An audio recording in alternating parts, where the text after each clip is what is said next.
Podcast is now starting. All attendees are in listen-only mode.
Good afternoon, everyone. A warm welcome to Orthokeratology Case Study Level 1, the second webinar co-organized by Ngee Ann Polytechnic and Medicon Academy. My name is Corinne, a lecturer from the School of Health Sciences, Ngee Ann Polytechnic, and I will be the moderators for today's webinar. We are very happy to have over 600 colleagues from various countries joining us in this session. The two co-organizers of today's webinar are Ngee Ann Polytechnic, a leading institute of higher learning in Singapore that offers a diploma in optometry by its School of Health Sciences, and Medicon Academy, an initiative by Medicon Singapore to improve the skills and expertise of our fellow eye care practitioners. In our previous webinar, our speaker, Mr. Zendersberg, has provided us with insightful tips on corneal topography measurements. For today, Zender will continue to guide us into the world of orthokeratology with some practical tips. Before we start the session proper, please allow me to provide you with some housekeeping rules for the webinar. Please take note that all participants will be mute during the presentation. Please use the question tab to send us your questions. We will compile and invite our speaker to answer them at the end of the lecture. You will also need to fulfill a minimum of 75% completion of all the criteria to be awarded the E-Certificate of participation for this session. You need to be present for the total duration of the webinar. You need to respond to the poll questions through the webinar. And you also need to complete the quiz question in the link provided after the webinar session. The link to the feedback form of the webinar will be sent to all participants via email after this session. Link to the webinar quiz will be provided upon the submission of the feedback forms. Qualifying participants will receive the e-certification in about 2 weeks' time upon the submission of your quiz answer.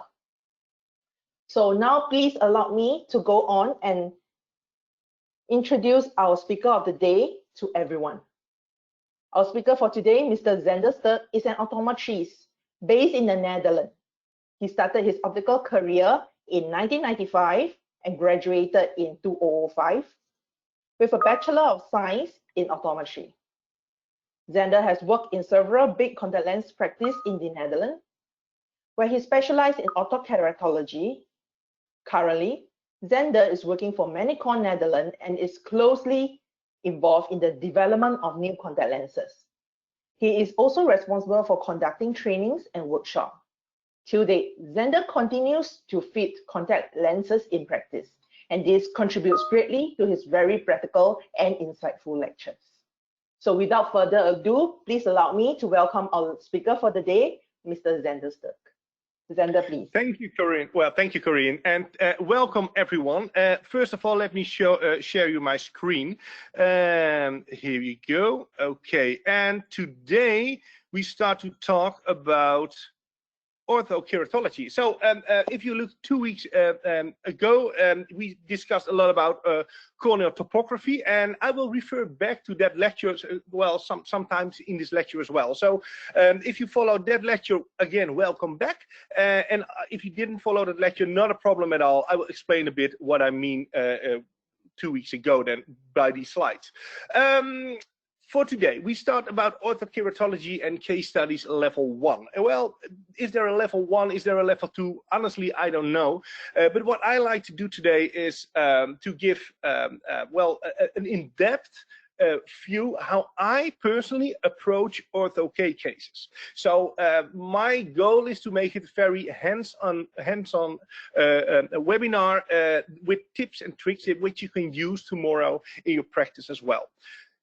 There's only one side note. We have to discuss some theory here before we understand what we are doing. So the first maybe 15 or 20 minutes, I will really ask for your attention and for your concentration, because I like to explain a bit why we are doing things and why do I things, and it's quite complicated, honestly, to explain. So I will do my best, but because it is a webinar, I don't see the faces of you guys at the other side of the screen. So for me, it's hard if someone get it, yes or no. So I will do hardly my best to explain what I mean. And well, after 20 minutes, I guess you get it, I hope.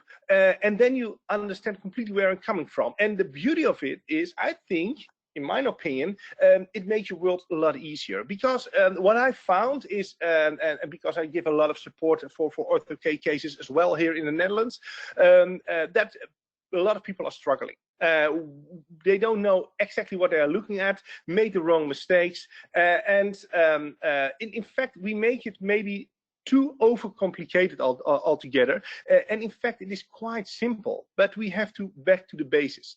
So that's what I want to cover today, that at the end of this session we have a clear understanding what we are actually doing in practice, and probably hands-on tips you can use tomorrow right away. Yeah. But before we start with all these kind of things, I like to start with a poll. So let me close this one. So okay, I want to start with a poll. On the left side, you will see a topo map, and on the right side, you will see the questions. What it is?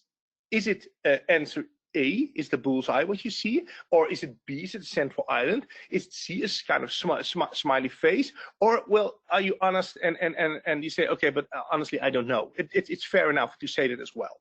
So that's the question. If you look to this image, what will your choice will be? So I give you a couple of seconds and I shut my mouth, and then So we have see it now full screen, and in a couple of 10 seconds, I will pull up the poll.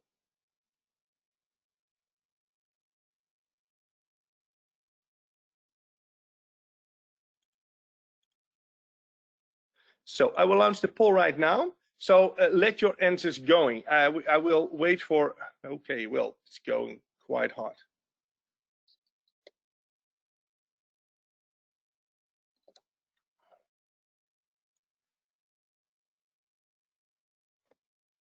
Okay, 32% already got voted. So I wait for maybe 10 more seconds for the rest for voting. In the last session, we had around 75% of answers. So then, well, we're already 65%. So we're already there. Okay.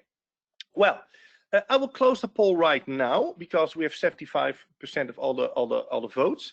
Let me close the polls. And what are the results? What are the results of this poll? What did everyone answer? Well, let me share with you the polls, and it's a very mixed answer, honestly. But that's typically because of the in the optical world we have all different opinions. And 26% says, okay, well, we have to deal with a bullseye. 24% said the central island. 31% said the smiley face, and 1/5 of the people say, well, honestly, I don't know. But what is the real answer? What is the best answer you could give? In my opinion, the correct answer is D. You don't know. And this is where a lot of mistakes are made. People already see by one image, okay, well, this is what it is. But in fact, you don't know. And the reason is you have to always use two differential maps. And that's very important. And I referred to that already 2 weeks ago during the webinar about corneal topography. But let me get the slides back to explain you a bit. Because we mentioned the sagittal map. And the sagittal map is something what relate everything to the center area of the cornea. What gives us a good, it was a kind of power map, and what gives us a very good information, clear information, what is happening in the center area of the cornea. So this is one part what we need for our total examination of the Ortho-K fit.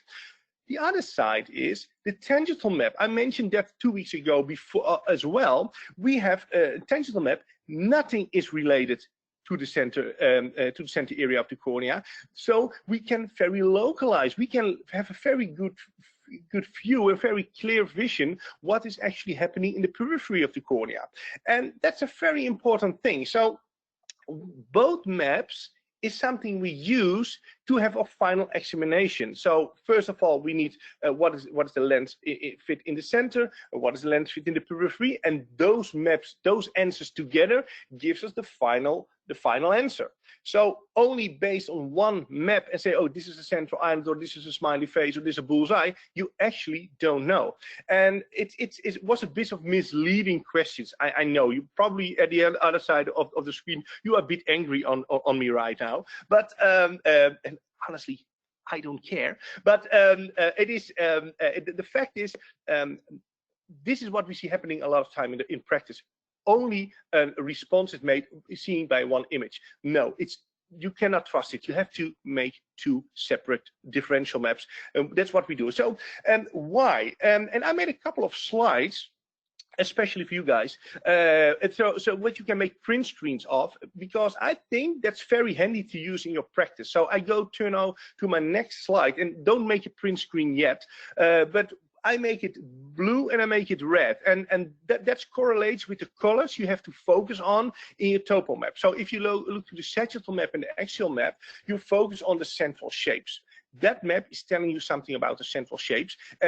We call that the optical zone, the treatment zone. It is different names, but it is the center area of the fit. If we look to the right, the tangential map, we're going to looking to the red part of the image. So we're going to local shapes, more in the periphery, and we look more for the centration of the lens. And let me shut down my camera so you can make a good print screen of this, because I think it's a quite interesting slide. It's just the colors tells you already where you have to look at in each topo map. That being said, let me explain, and this now it becomes a bit more complicated. Now, let me explain a bit more why we are doing things, and let me pull back this image I showed in my webinar 2 weeks ago. I explained a bit already about the way a lens is built. And we have a central area, we have an alignment zone, and we have an edge zone. In a very rough way, this is how a lens is designed, these several parts. Everything goes about alignment zone. Alignment zone is responsible for the fit.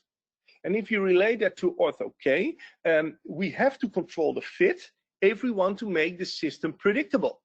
So if we don't control the fit, the lens will sit everywhere, and because in Ortho-K we work with a kind of pressure difference, the most strange things will occur. So the main reason, and that's why I show up the screen as well, is that it's very important that we control the alignment zone.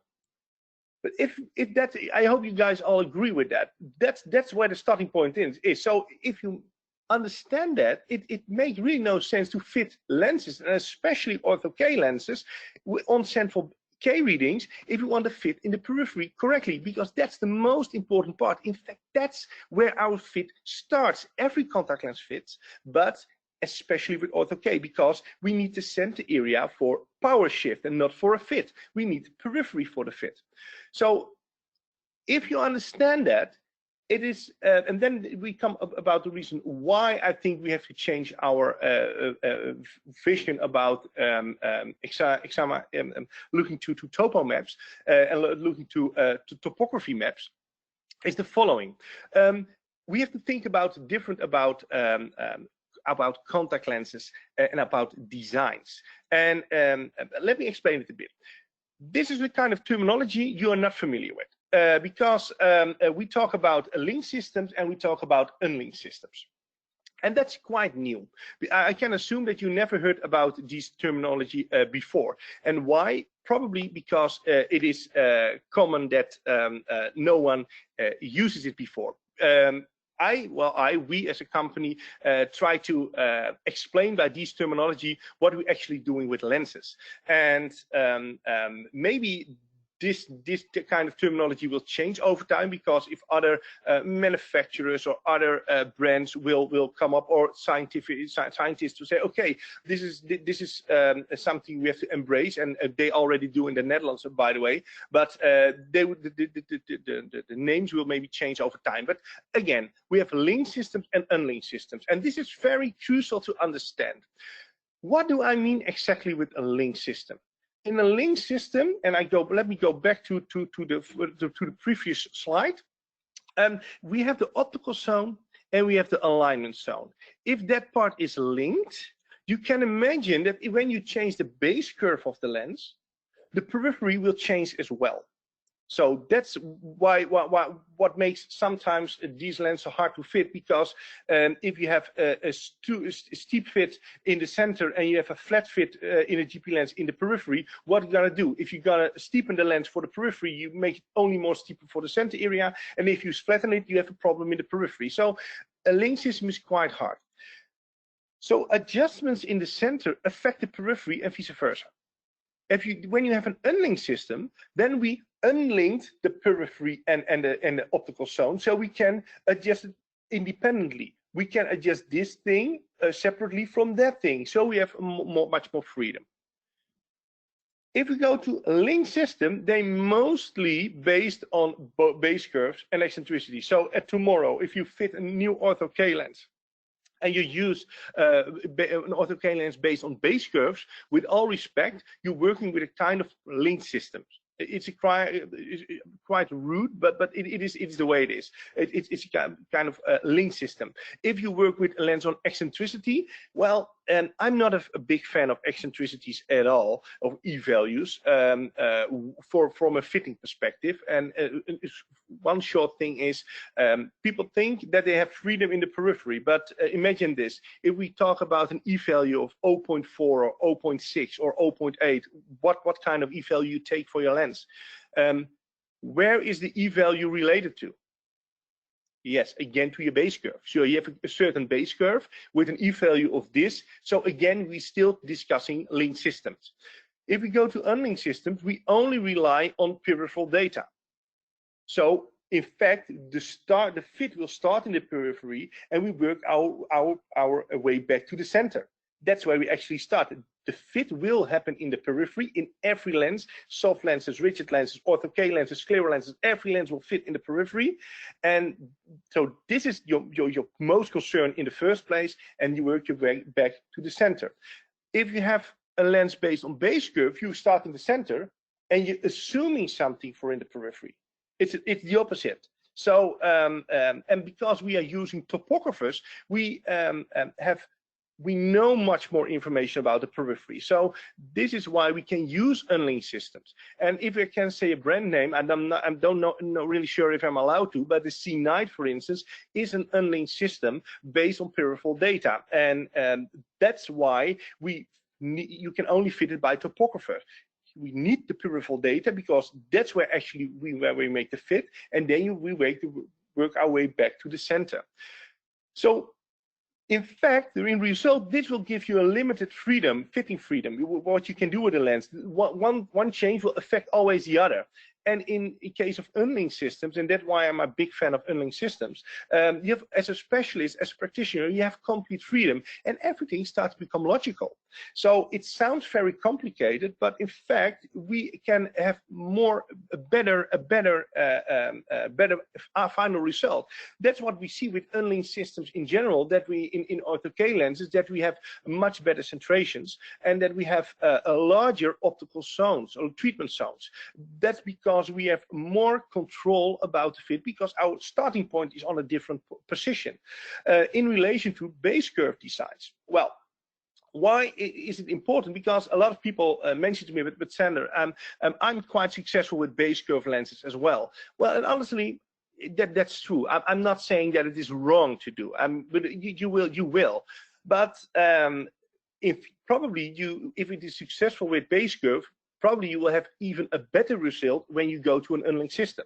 So it is an add-on. Let's say, it's the way how we approach lenses in our practices. And well, again, give me an example of what we do in the Netherlands, but probably overseas you will do it that way as well. Let's say soft disposable lenses. Actually, every soft lenses, in what we learned at school, we want movement of a soft lenses. Even to the most of the disposable lenses, the movement, well, it's not that much. But we all agree because the patient is not complaining and it's going well, and we think it is okay. The point is, on the other hand, 50% of all the people who start with soft lenses are in 1 year dropouts. So even if we think it is acceptable, in fact, we are missing a lot, because 50% is dropouts. So maybe we have to approach our way of thinking, and that's why I try to make this so clear. Unlinked systems give you can have a good result with base curves, but probably it will even better with an unlinked system. And I think you have to give your patient always the best and the best result. So that's why I want to point out.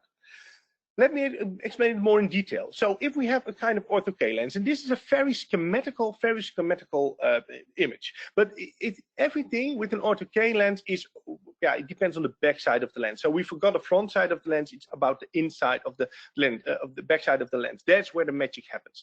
And at the moment we have an unlinked system, we can adjust, let's say, the periphery separately from the center. So if we have the fit in the periphery perfect, then we are done with our fit. We can concentrate just about the center of the lens, and we can adjust it manually without affecting the periphery. So it makes our fitting life, the way we fit, much easier and much better to understand. Even unlinked systems at the moment probably is something new for you, and maybe sounds complicated, but in fact it is helping us as specialists. Our life will becoming easier. this again, this is very schematical. These are the reverse curve, and that's where we combine those two zones together, and what gives us the freedom. So in fact, if we look to an Ortho-K fit, we have to deal with the reverse curve. That's the part, in fact, what connecting the zones, the peripheral zone and the optical zone. That's what we do in the reverse curve, and how we do it. I mean, that's a secret, best kept secret, honestly. The center area, we can play with the height, but we can play with the base curve, and the base curve is determining how many power correction do we give, and we have to deal with the alignment zone, and that's responsible for the fit. And in fact, this is where it starts. If we don't control the alignment zone, we have no control about the lens fit at all. So if we don't have a good centration or the alignment zones on the correct spot, then we won't end up with a good result with Ortho-K. So that's where our first focus has to be on the alignment zone.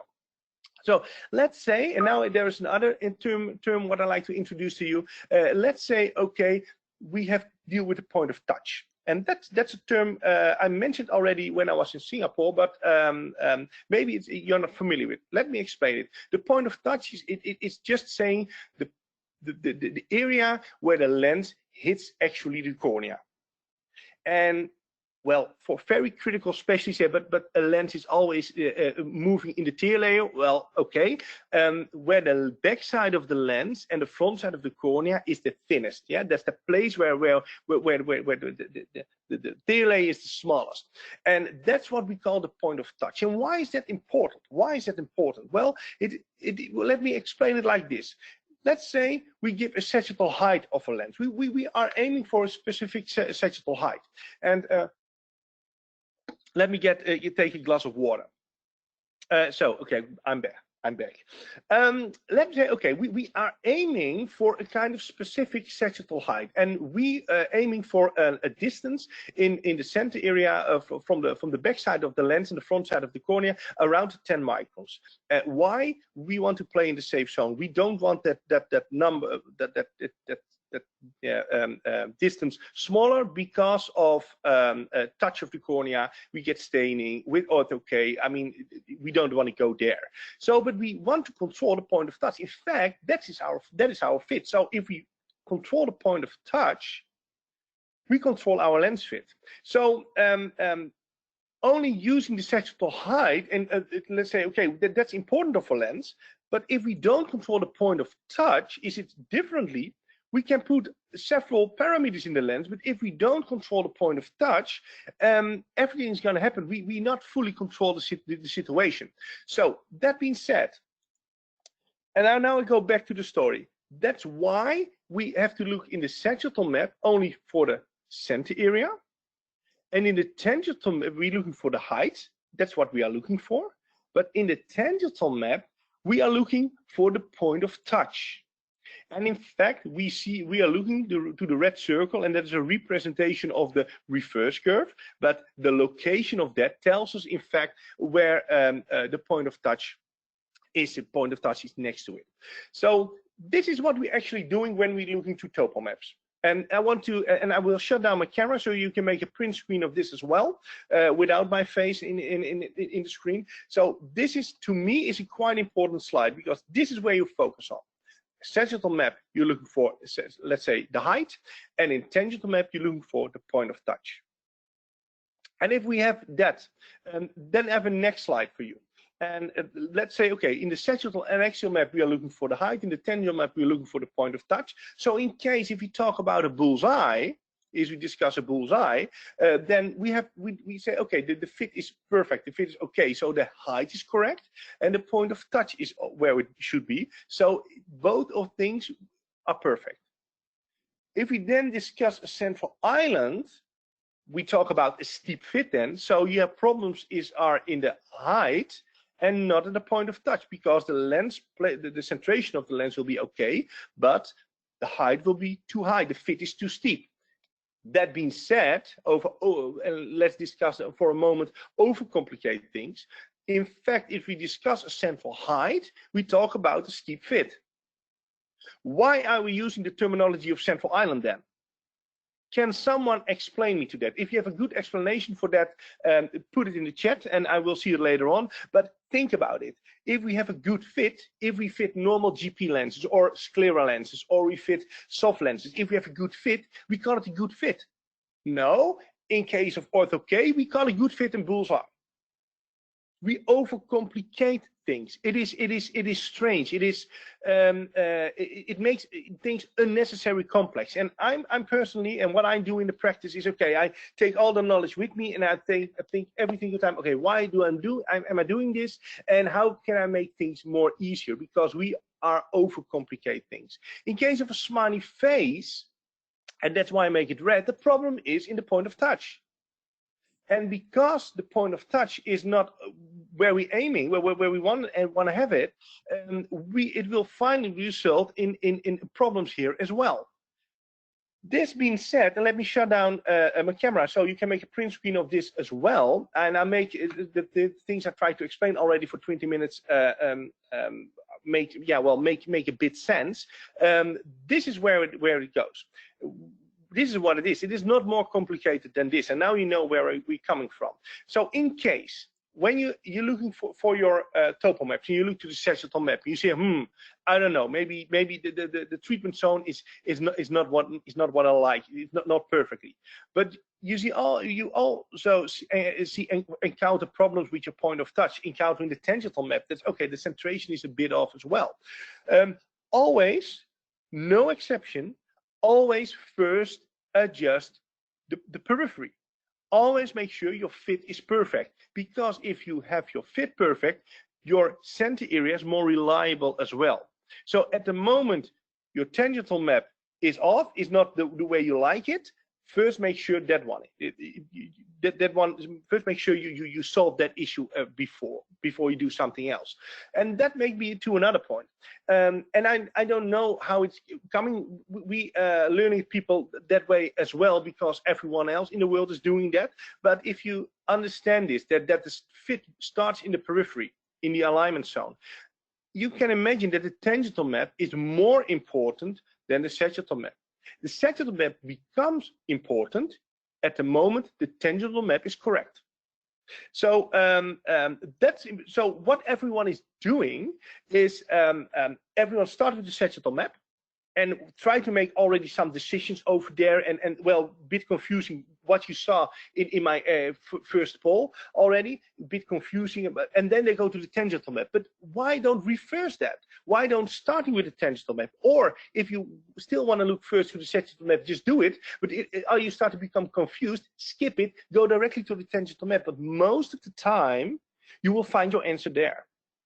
If the tangential map is off, your sagittal map will become everything. Your over-refraction will become everything. So let me give you one hands-on tip. Start with your tangential map. Please do it. And of course, from a manufacturer point of view, we are explaining the people first to do the sagittal map as well, and then the tangential map, and why everyone else in the world is doing it. And changing that is quite hard, but we are looking with around with a lot of participants, by the way. So maybe we can start a change, and that would be great. That we first do tangential maps, and with the way I approach it, I hope it makes sense, and it makes sense that why I'm doing things in practice. Well, that being said, then is another thing to make your life easier. It's full of tips, this webinar. I enjoy it, by the way. And ask yourself the correct questions. And what are the questions you're asking yourself right now? I will come to that. But I found that in the years I did a lot of Ortho-K that I was very confused by some topo maps. There was too much going on, and what do I see? And I start using 2 questions to just ignore the rest of what I see. So let me explain this why. This is the example where we're starting with. This was the poll question. And what do we see? We see a blue spot. We see a red spot. So I can imagine that people say, okay, I think it's a bullseye because it's built up very beautiful. But people say, okay, it is a smiley face as well, because we see here kind of a smiley effect. It's quite confusing. But understand in which map you are looking. And we are looking to the sagittal map. And we discussed already, when you're looking for the central sagittal map, you only focus on the central shapes. So what is the question you have to ask yourself? And let me shut down so you can make a print screen. Is the treatment zone as expected, yes or no? And I will explain in a minute what you want to expect, but that's the question you have to say. So the treatment zone, you focus on the treatment zone. That's why I make all the sexual things blue instead of red, because you focus yourself on the blue spots. Only focusing on the blue spot. This is noise. This is noise. It is confusing you. Ignore it, because you're on the sagittal map. You don't have to deal with it. You only have to deal with the treatment zone. And there are two things what you want in the sagittal map, and one is hard to see. Later on I have an example what's easy to see. I will come to that come back to that. But what you want is, if you look here, and I shut myself down so it's bigger for you in your screen, you see the way the treatment zone is built. It is dark blue. It is with a line lighter blue and light blue. It becomes from a very cold color more to a warmer color, but it is evenly spread. That's a very good sign. That's a very good sign that the treatment zone is actually doing well. So that's one tip. Another thing is always look to your initial map. And that's what I mentioned 2 weeks ago with the webinar as well, when we look to GP fits, what can you expect? But that's the same with Ortho-K. If this patient come into your store and asking for Ortho-K, no matter what brand you will fit, you see a steepening area in the center. You can expect, and this is a rule of thumb, so it's not scientific, it's just a rule of thumb, but it is always, honestly, hands down, it is in 999 times of 1,000. So you really can rely on that. If the superior part for this example is steep, you can expect that your treatment zone is in the direction of the steepest part of your cornea. And I honestly, probably there are scientific ways or mathematical ways to explain it, and I don't know. I'm an optometrist. I'm a practitioner. I'm just like you guys. Probably I could make time to find out why this is all exactly happening and mathematical blah blah. I think it's quite boring. I see this is happening, and this is what meaning for my patient. So if I have a patient, these kind of corneas, I know already, even if the power is a -2 or -3, very low minus power to correct, I know, okay, but the treatment zone will be more superior, will be not in the center. That's a very common thing. So I have to adjust the expectations of my customer. So let's say, in fact, you have to say, if you want to answer this question, is the treatment zone as expected? Yes, the treatment zone is expected. It is built up correctly. It is, the initial map shows you it is in the superior part steeper, so the treatment zone will be descended as well. The lens itself acts perfectly. It won't say your patient couldn't complain, because you can imagine that if we imagine, okay, this will be the pupil size, the black circle, it is looking half through the optical zone. So it could be that your patient is complaining about glare and halo. It is something you cannot solve, because it is just the way it is. It is what you could expect it before. So what I suggest to do is, okay, if someone can come into a shop and ask, or in your practice and ask for Ortho-K lenses, take a moment and look to the initial map and look where the steepening is. And if the steepening is superior, inferior, or descended, you know the treatment zone will descend it as well. So you have to adjust the expectations of your customer.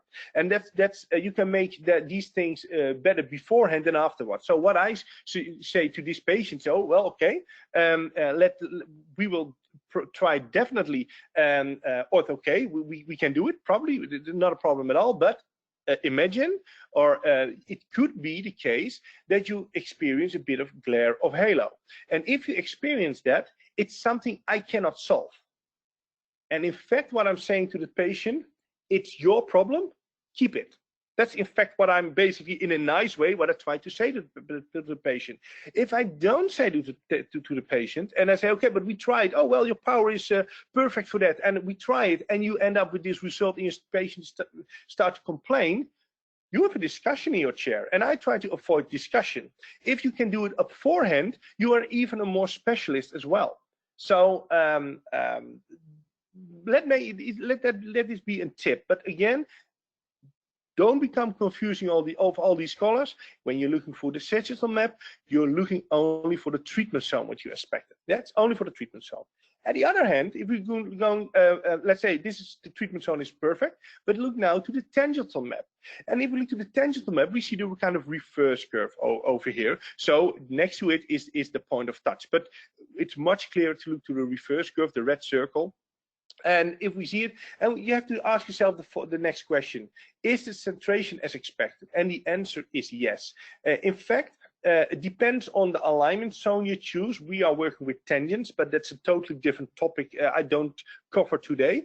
But it depends on the alignment zone. You can end up with a perfect centration, even when your treatment zone is a bit off, it's a bit decentered.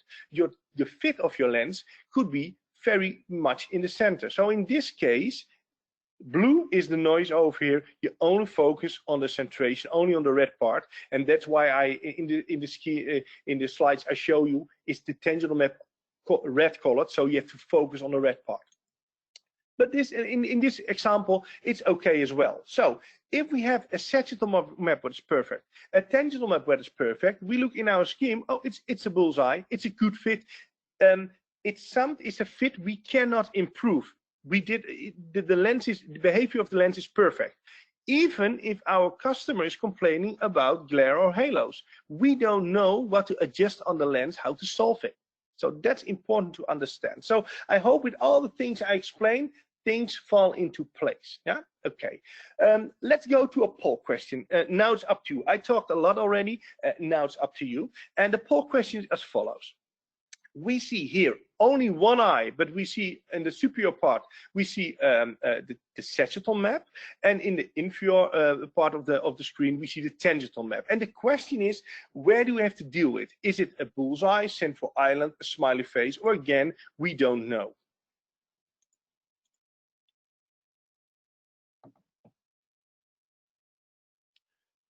So let's go to the poll. I'll launch the poll right now.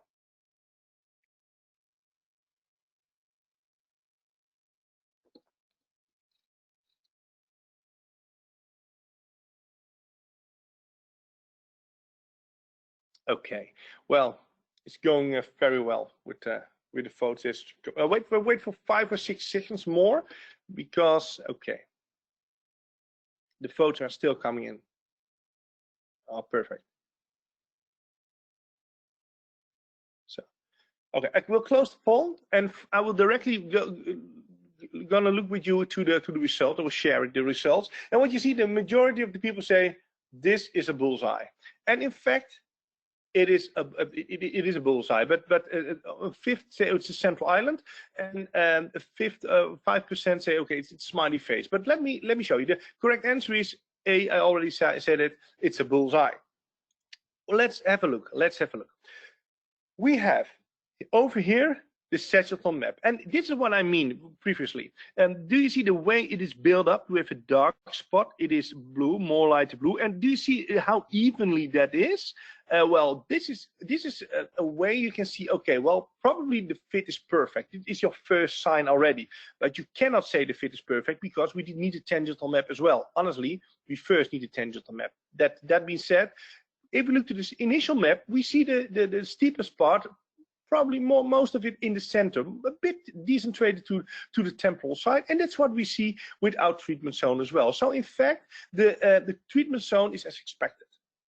If we look to the tangential map, and we just put a cross in it, it is perfectly centered. It's perfect. So we have a centration as expected as well. In that case, we deal with a bullseye. There is nothing fitting wise you can adjust to make it better for your patient. Yeah, so imagine that. So I hope this is already much more logical right now with the information I gave you previously. But 2 weeks ago, when we finished our webinar about topography, there was a question about, okay, what to do if you have an over-refraction with Ortho-K, and I promised I will come back to it. So let's get this example and say, okay, we have to deal with the bullseye, but this is the situation in practice. We have an initial refraction of -4 with a CIL of 0.5, but we see that back in our curvature literature as well.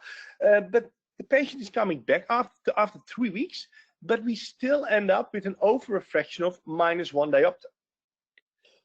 So we end up with a bullseye. The question now is, what do you do with this situation? How do you solve it? So we still end up with a -1 diopter. So again, the poll question is the following. This is the situation I showed you previously. The over-refraction after 3 weeks is -1. Too much. We have to solve that. But how do we solve it? Is it answer A? We give a central island response. If we say B, we give a central island response and we give a -1 extra power. If we say okay, C, it is okay, we have a bullseye response because we have to deal with a bullseye. Or is it bad? Well, okay, we have a D, we have a bullseye response, but we need -1 extra power extra. Or do you say, okay, it's E and we need a bullseye response with -1.5 diopter extra power. And the question is, what would you choose? So let me pull up the poll, and just go mad with the poll. And I will shut down for a minute.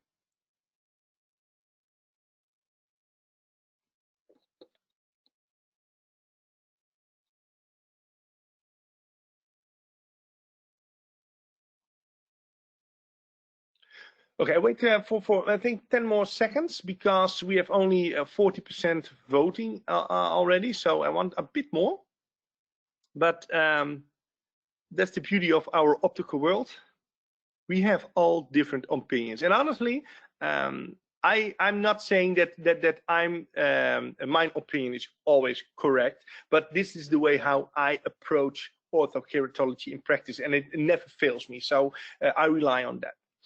We have 77% already. So I close the poll right now, and let's get back to the results. And the result is that the majority, half of the participants, says, okay, I give a bullseye response with a -1 extra power. In fact, you can imagine why not a bullseye response with -1.5 diopter, because we have to overcorrect. If you think about that we have to deal with regression during the day as well. So you can already discuss about that. Let me go back, let me hide the results, and let me go back what the correct answer is. And now things start to become confusing for you guys. What I should do in practice, the correct answer is A. I would give a central island response. And that's confusing. That's I can imagine that's confusing at all, but let me explain you this. And this is the last part I will explain, and then this webinar will be over. So let me explain it. So let me explain you why. For me, it's important that I understand when I'm working in practice, why am I doing things? If I understand why, I can explain my patient it better, and I'm a reliable practitioner for myself. And if my patient understands why am I doing things, and they get it, I can afford a bit of mistake sometimes because they understand where we are coming from. Yeah. So again, a central island response. This is the situation. This is what I already mentioned. This is the fit. Let's say the point of touch is in the periphery, and we are aiming for a 10 micron distance between the back side of the lens and the front side of the cornea. We know, just from literature and from scientific reasons, if we want to have an Ortho-K effect, we have to go under the 20 micron distance, to have an Ortho-K effect. If we go over the 20 microns, we can do what we want, but the Ortho-K effect is gone. It's not there. So if we want an Ortho-K effect, we have to go under the 20 microns. That being said, the closer we can get to the cornea, the higher you can correct and the faster you will correct. One thing in common, we have to be a safe system. So you don't want to press at the cornea immediately because we end up with staining, and staining can cause other problems. And we want to keep Ortho-K as a safe system. So from a manufacturer point of view, we are willing that you will fit a safe system, and that's why we are aiming for 10 micron distance. But this is the situation. If we calculate the lens and we want to say to correct it for -4 diopters, and if we know the rule of thumb, every 0.05 millimeter flatter base curve represents a quarter of diopter. We know if we want to correct -4 diopter, the base curve of the lens is already flatter 0.8 flatter than the flattest meridian. So in fact, the -4 base curve is already there. But we end up with our over-refraction that we still have 1 diopter left. But in fact, the lens is already corrected for -4. So that there is no reason to even make the lens more flatter, because it is already corrected for -4. What is actually happening? What is happening in practice? This is your situation. This is your starting point. This is your starting point.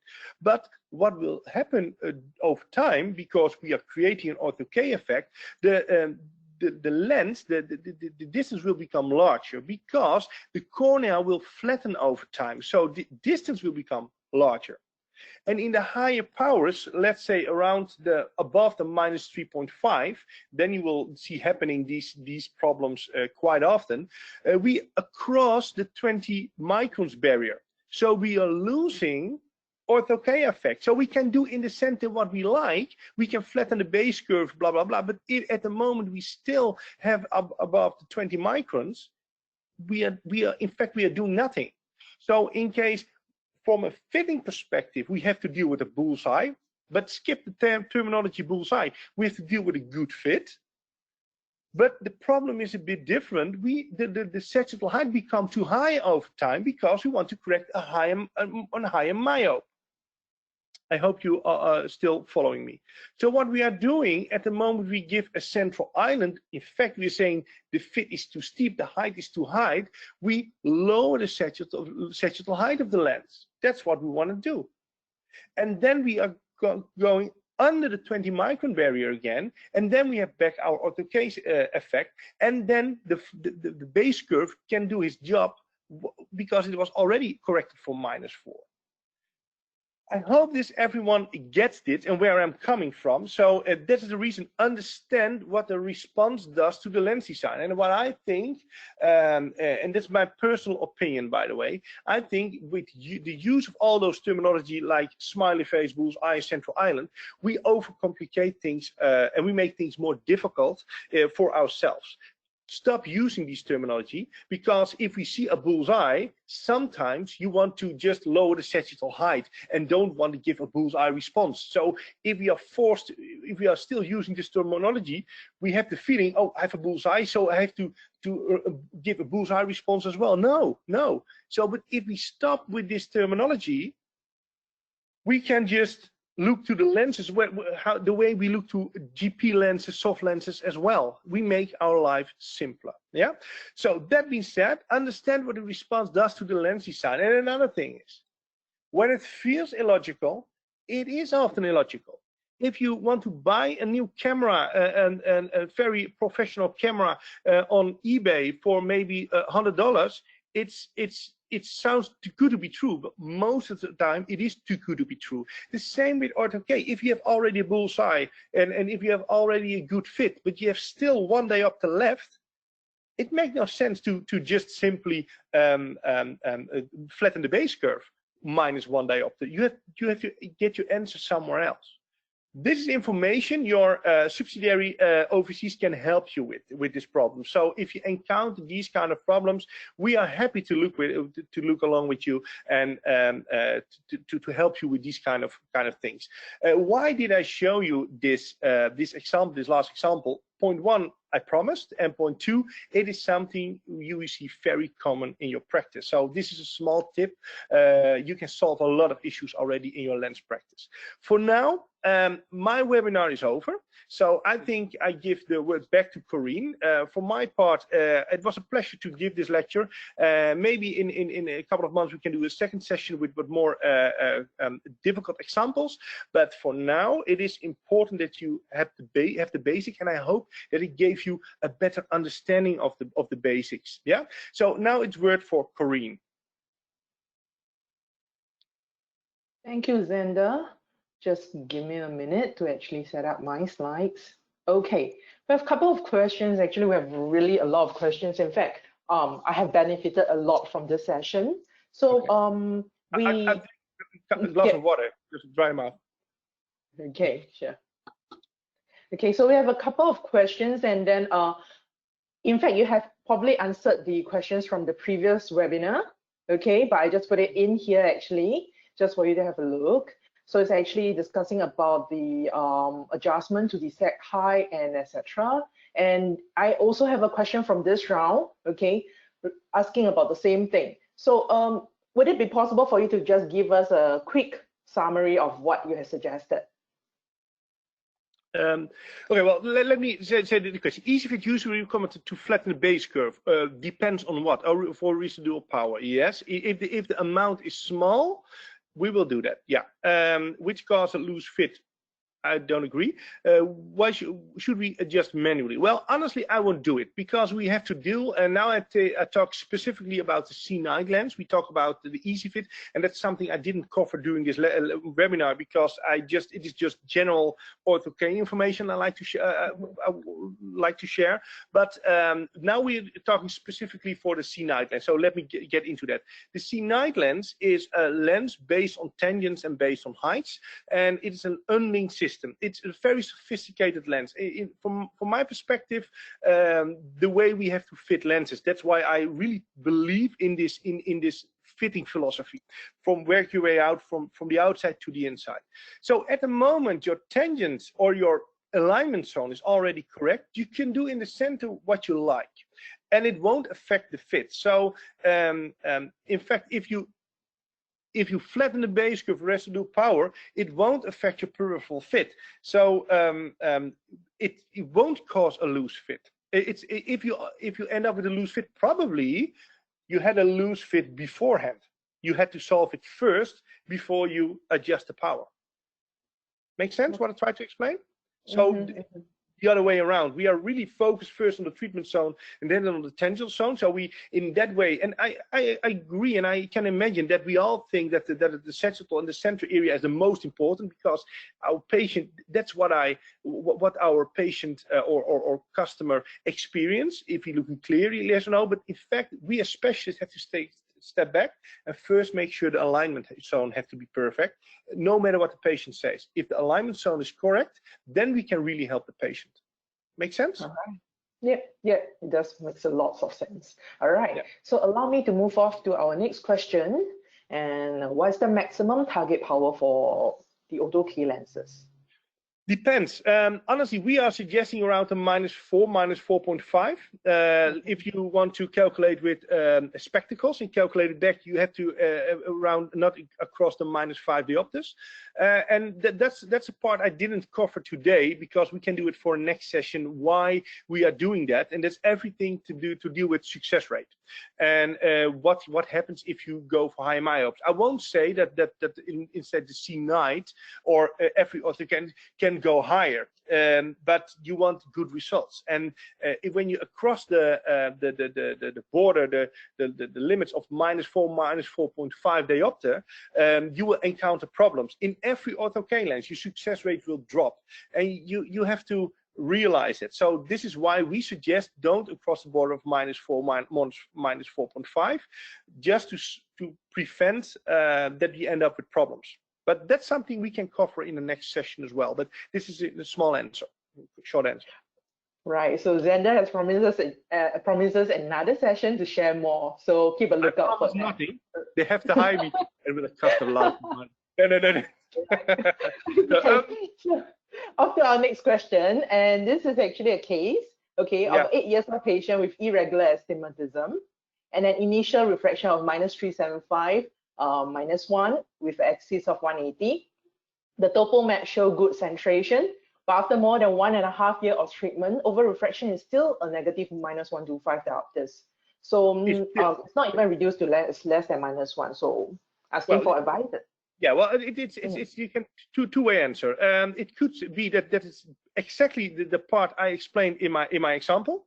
If you still have your over-refraction, so you have to give a central line response to get lower to the cornea. That could be the case, but you have a young child, so a kind of myopia progression is also involved, and that is a different approach. That's a totally different topic to discuss that we do right now.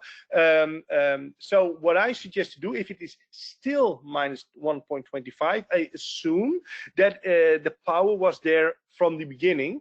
I should say, okay, lower the sagittal height. Right. So give a central island response. Okay, I got it. Okay, I hope it will be a good tips for the participants. So moving off to our next question, what is the highest myopia power that the lens can correct? I already answered that, but that's very subjective. I mean, and that's the problem we face. And now I talk a bit general. And again, what I give you is really my personal opinion. There are a lot of cowboys out there. They say, okay, but we can correct plus powers. We can correct -10. All that kind of, and I will believe that. But we have to look mainstream, and is the patient really satisfied with that? If we have one example where what we can correct -7 diopters, it won't say it will happen for someone else. The majority is not, and that's the whole problem that we have with what we deal with as practitioners. Honestly, I as practitioner as well. If a new lens comes out, let's say we are in the Netherlands, we are very keen at the moment at customized soft lenses, and if I see all the parameters they can produce, they can make cylinders of -12 in a soft toric lens, perfect, but they can manufacture it. But we have to, is it actually working in our practice?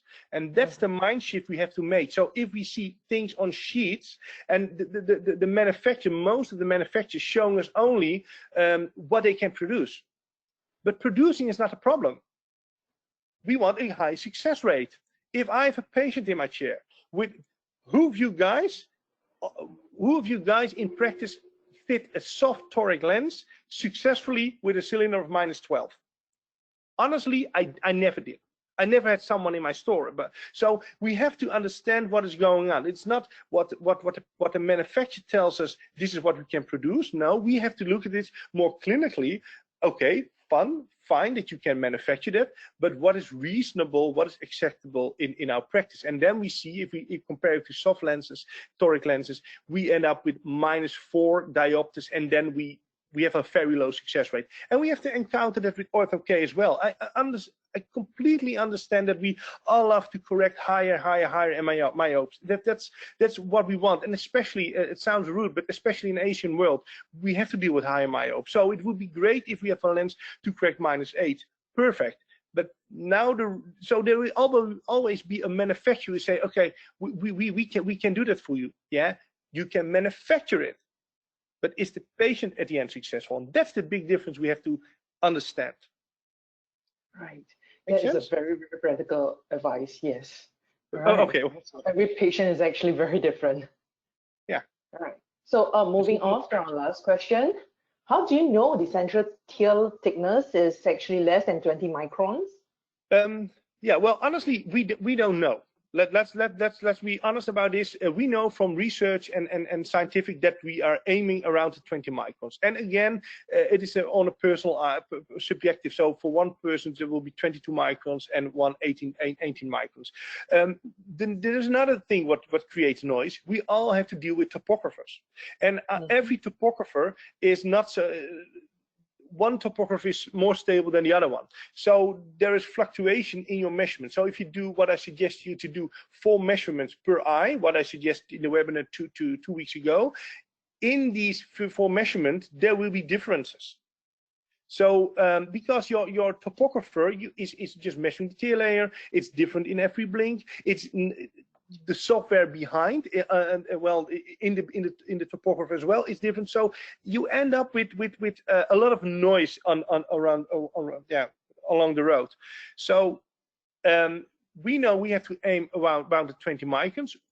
We are only working, and again, I'm now talking as a manufacturer, we are only working with topographers who are reliable and in a certain variation that we say, okay, we are around 10 microns, but actually measuring it, no, it's a kind of assumption. But if the Ortho-K lens is working, okay.